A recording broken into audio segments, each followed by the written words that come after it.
பங்குனி உத்திரத்தன்று குலதெய்வத்தை தேடி ஓட எந்த பண்டைய இனம் நமக்கு உத்தரவிட்டது தெரியுமா? பதிலை தெரிந்து கொள்ள ஒரு லைக் பண்ணுங்க. பல ஆயிரம் ஆண்டுகளுக்கு முன் சித்தர்களும் முனிவர்களும் ஒரு மாபெரும் பிரபஞ்ச ரகசியத்தை கண்டறிந்தனர். பிரபஞ்ச ஆற்றல் உச்சமடையும் நாள்தான் இந்த பங்குனி உத்திர பௌர்ணமி நன்னாள்.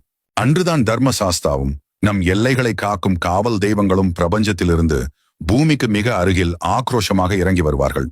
நம் முன்னோர்கள் அடர்ந்த காடுகளிலும் மலைகளிலும் காவல் தெய்வங்களுக்கு ஆடுகடா வெட்டி பிரம்மாண்ட படையலிட்டனர்.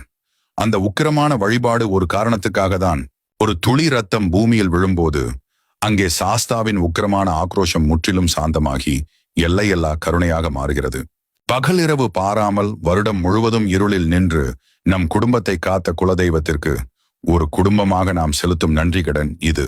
பக்தியோடு அபிஷேகம் செய்து படையல் வைத்து வழிபடும் போது தலைமுறை தலைமுறையாக தொடரும் நம் வம்சத்து சாபங்கள் அத்தனையும் சுக்குநூறாக உடையும்.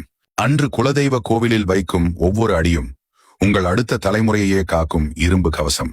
இந்த பாரம்பரியத்தை உருவாக்கிய அந்த மாபெரும் இனம் நம் தமிழ் இனம்தான். நீங்க உண்மையான பக்தனா? கீழே குலதெய்வத்தின் பெயரை கமெண்ட் பண்ணுங்க. மறக்காம சப்ஸ்கிரைப் பண்ணுங்க.